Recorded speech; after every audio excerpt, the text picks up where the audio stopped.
Mark chapter 1, verse 29. Mark 1:29. Leaving the synagogue, they went to the house of Simon. And Andrew with James and John. Simon's mother-in-law was in bed with a fever, and they immediately told Jesus about her. They always brought their problems to Jesus. He arrived at the house, and they said, "Look, Master, Simon Peter's mother-in-law is bedridden. She's sick. She has a fever."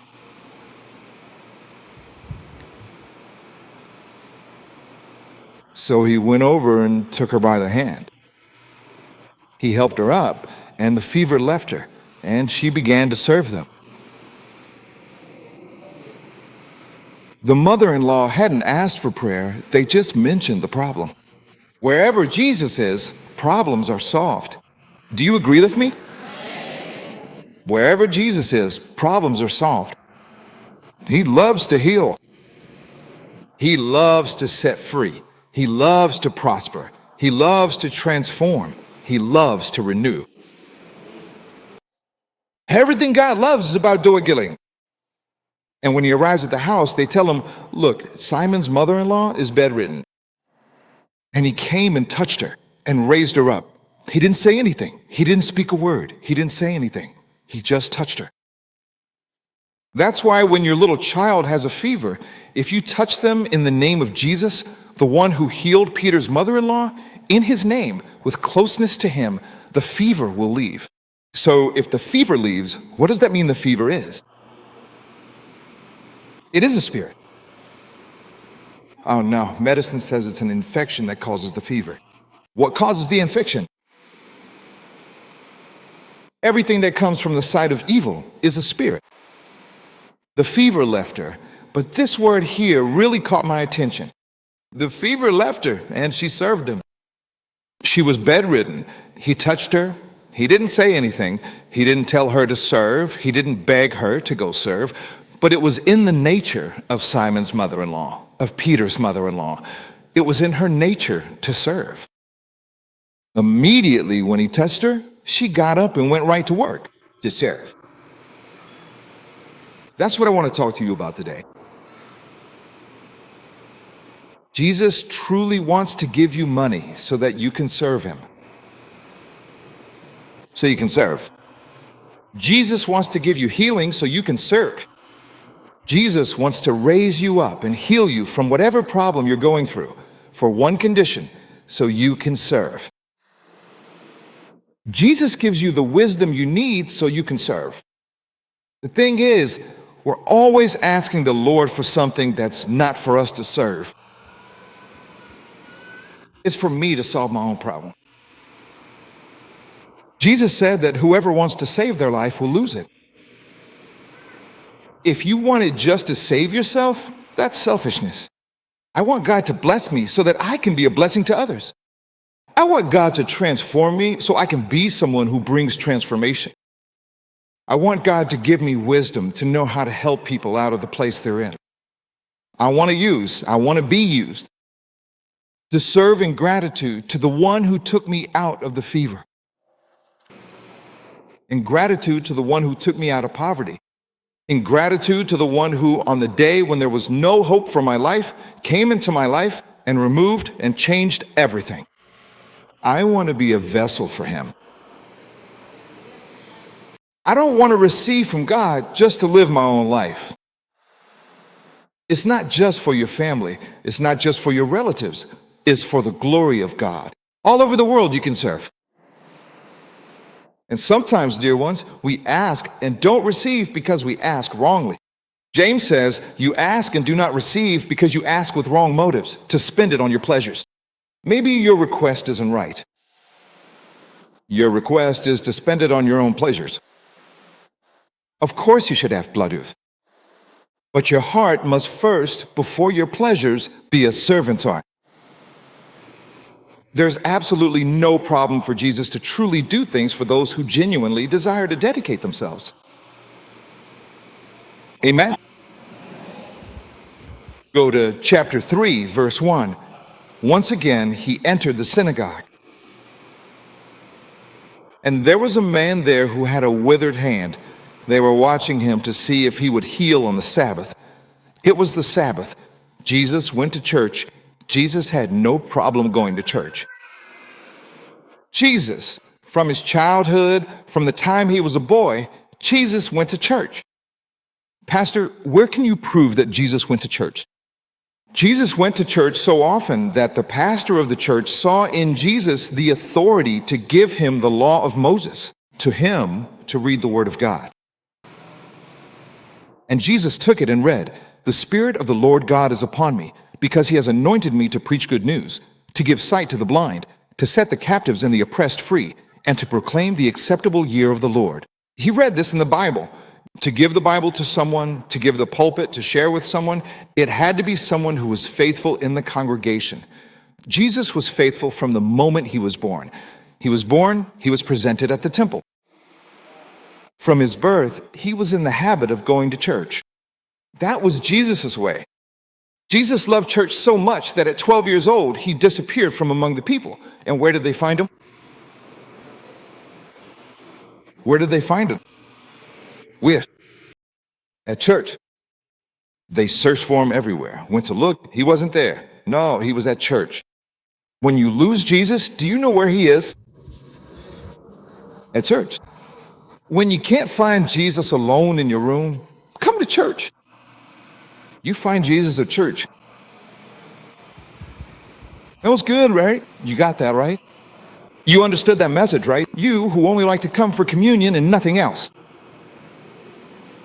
That wasn't Jesus' habit. Gathering together is biblical. Hebrews says, don't forsake your congregation, as some are in the habit of doing.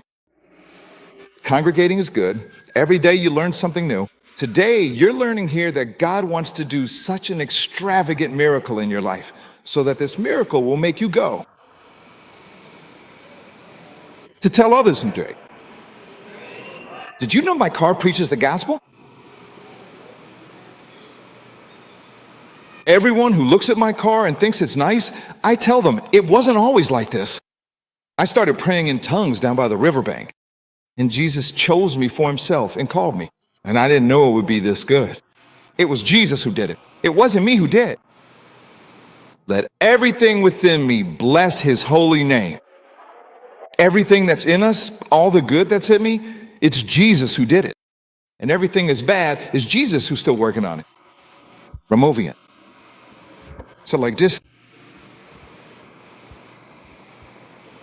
Once again, let's read chapter 3, verse 1. He entered the synagogue again, and there was a man there who had a withered hand. One of his hands was withered.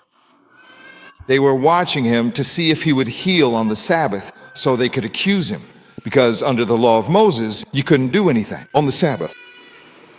You couldn't make any move on the Sabbath. Jesus clearly said to the unfortunate man with the shriveled hand, "Stand up and come to the middle." Two things he said. First, stand up. First, here's the thing. Get out of your comfort zone.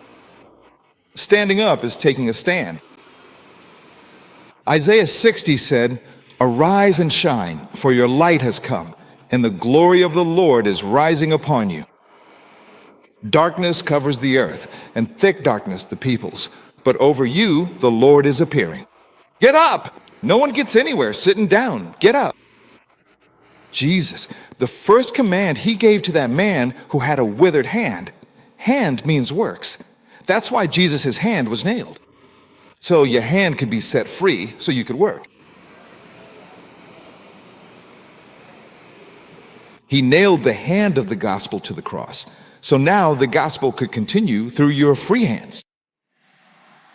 The hand of Jesus was nailed for your hand.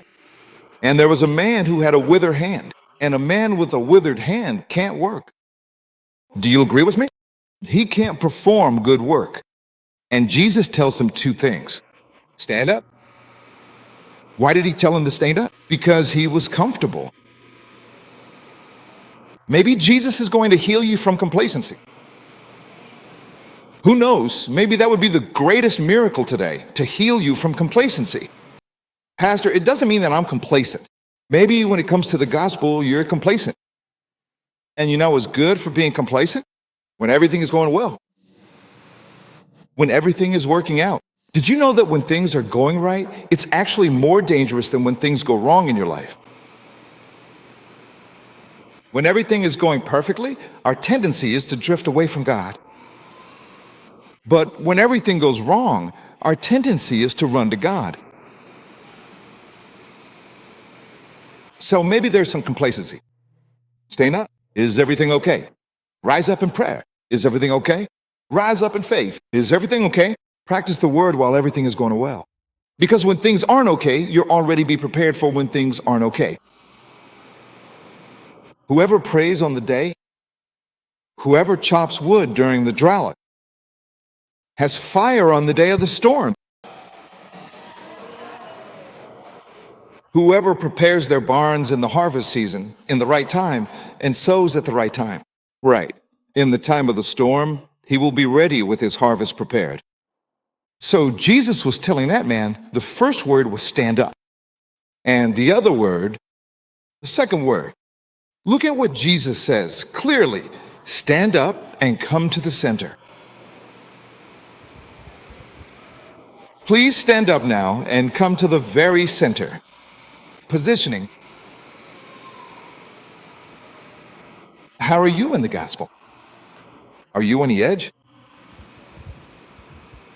Are you outside? Are you in the sick? I am in the center. My life is in the center of the gospel. My life has been the gospel. I am not walking on the edge. The devil, he is an expert at attacking and withering the hand of those on the edge. Because that man only had a withered hand because he was on the edge. Those on the edge are crippled. Those who stay on the edge are crippled. They're not serving. They're not serving as they should. Then Jesus comes and gives an invitation. Come to the center. When you get to the center, what happens? He says, I'm going to prepare you so you can work. It's in the center that healing comes. It's in the center. What you need, maybe, who knows, you could become one of the richest men in this state. But up until now, you stayed on the edge. So how do you make money with a withered hand? Come to the center, but right in the middle of it. Monday, you're in the center. Tuesday, you're in the center. Wednesday, you're in the center. Every day, you're in the center. You belong in the center, not on the edge. If you start by eating a bowl of hot soup, where do you begin? Where? From the edge. You eat from the edge. You don't go straight to the middle or you'll burn your tongue. The devil doesn't go to the center either. He doesn't because otherwise he'd burn his tongue. He only gets those on the edge. The lion only gets those on the edge. People from Cuiabá have a clear way of saying it. A peccary that strays from the herd is jaguar food. When someone starts drifting away, you know what happens? They start to cool off. Sometimes they used to be really fired up. They start cooling off. And the devil starts to attack and paralyzes their hand. His work is over because he paralyzed the hand of those who were on the edge.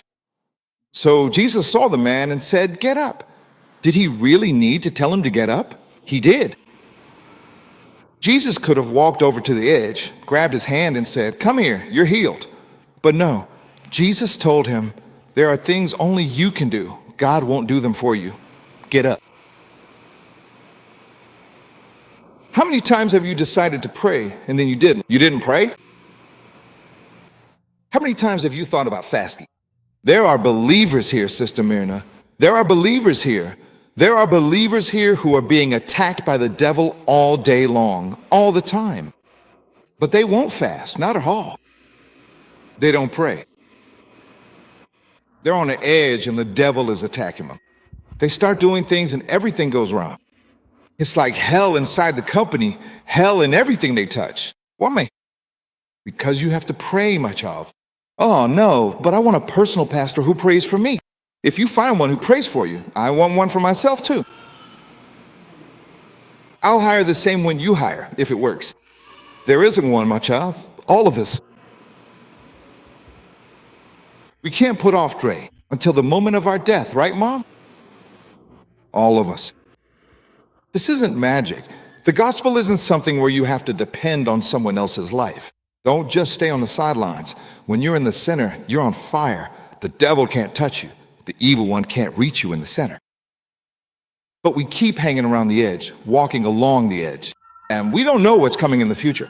We don't know what tomorrow will bring, or even the next day. And he could attack us. And when he attacks us, we don't have faith because we're not in the center. And you know how that makes us feel. Who here has ever taken a bucket bath on a cold day? Just so I know. Not many people, right? Everyone here must be a millionaire, rich. No one even knows what that is. A bucket bath. On a cold day, you fill up a bucket with water, take it to the bathroom, and that's how you bathe, with that bucket. Oh, isn't that just wonderful? You grab the first dipper and pour it over your head. What a delight. And you keep pouring dippers over your head. If you stop pouring, the water gets cold, your back gets chilly, so you just keep pouring dippers. Then you think, now I have to soap up, so you lather yourself all over, get really soapy, and after a bit, you start pouring water, pouring more water. Soon enough, there's always a spot you forgot to soap. And you bang the dipper, making that sound against the bucket. Rock, rock.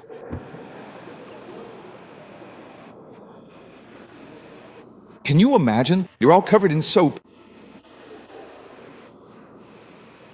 Fill up a big bucket with safe. So you can soak yourself in it every day, right in the middle, right in the thick of it. I'm sure that if you stick with me, if you have fellowship with me, if you join the services, I'm sure you'll catch fire. You might be green, but you'll catch fire. Absolutely certain.